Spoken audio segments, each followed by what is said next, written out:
contacted me about that, but then you started with an introduction of yourself. I did? Yes, you did. You said, Okay. here's, Right. a little bit about me. Yeah. Okay. And then here's, yeah. Yeah. Okay.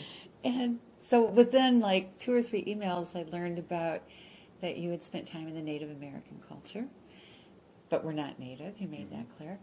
And that you had been a reader of A Course in Miracles for about a decade. And then I think in your own words, you said, with A Course of Love, the tumblers began to fall into place. And one of the reasons that I would like to have this dialogue with you is, well, I mean, there's multiple ones, but kind of from that very beginning, you were telling me about how you needed to get it out.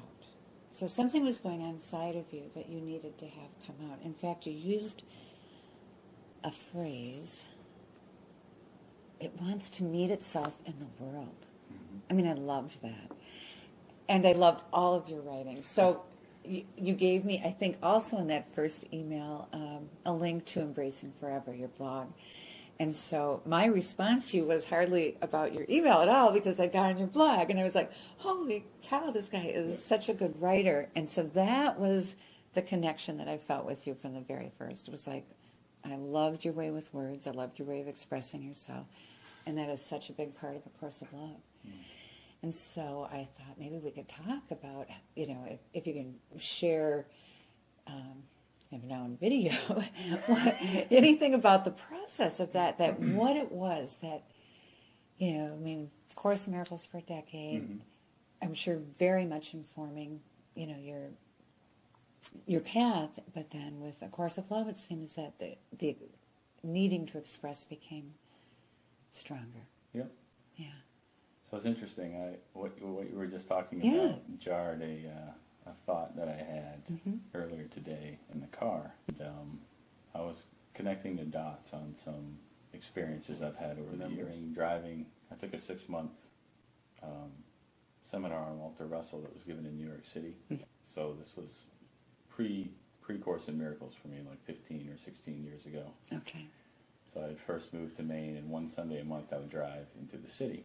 And the thing that I really loved about Walter Russell was the emphasis on creativity and creativity, creating, And so that was, I think, the theme that to me was a little sort of left untouched or unaddressed by Course in Miracles. And it had been a pretty constant theme for me, being interested in sort of how to apply what you learn as a spiritual or a spiritually cognizant person, what you learn about being in the world and how that applies to, being creative. And so A Course in Miracles was extremely helpful. But it was mostly helpful in terms of, getting out of places I felt trapped in. Sure, yeah. And, but I felt like, okay, it's like you get out of jail and you're standing outside the jail, and then it's like, now what? And that's kind of where Course of Love met me, or picked me up, I guess. It pulled up on the side of the road and hopped in the car and off we went. But I felt like there were seeds in Course in Miracles that I can look back to.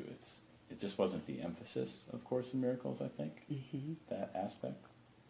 So I don't know if that makes any sense, but I think it does. Yeah, and I think the stated purpose of A Course in Miracles was to, train the mind to get that, to really let us focus in on what the ego was doing to us. I think, and then to remove the barriers to love's presence, and so I think in that way it was incredibly effective for people who could, get into it. I mean, it's one of the things I think maybe A Course of Love addresses is those people who, like, I would give A Course in Miracles to people.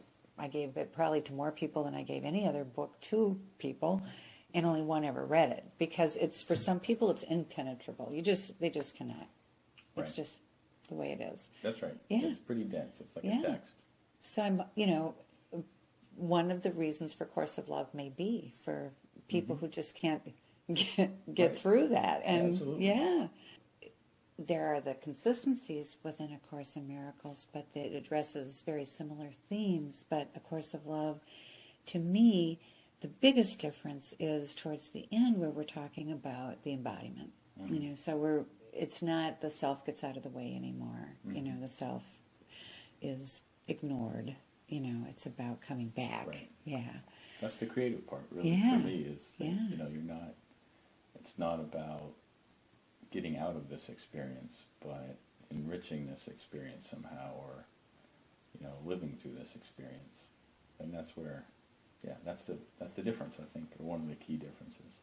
Mm-hmm. So sometimes expressed as union and relationship, Right. Instead of just emphasizing the union, Mm-hmm. it's this. Right. This is Yeah. union too. Yeah, exactly. And I think with the creative word as well, Mm-hmm. it's like with any kind of creative thing, that's where my passion comes out. It's so Yep. funny.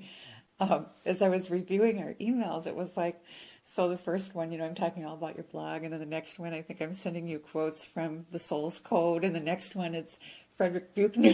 Yep. It's like You sent me a talking lot of of quotes. everything, You sent but me a lot of- if people use emails, it's a little much, Right. probably. I get in trouble sometimes. It's nice, though. But you're not only, doing the blog, you're also writing poetry, and the blog, I was just, saying, you could probably publish your blog as, essays almost, and a novel as well. So you've always kind of had that in you, but not done as much with it until recently? I would say that's correct. Yeah. I wrote some in college. I took a creative writing class, and but I think I always got in my own way a little bit too much to ever see something through to completion. Mm-hmm. So being able to finish a novel, regardless of how it comes out, feels like a milestone, just in allowing myself to go through the process. Right. And Right. not getting bogged down in how it feels at various steps along the way. And I think that part of that came out of reading Course of Love, and just having that, I don't know how to explain it, I guess, But yourself getting out of the permission, way, I or- like yeah. that, that it's like almost like when you get out of the way, you come forward most fully.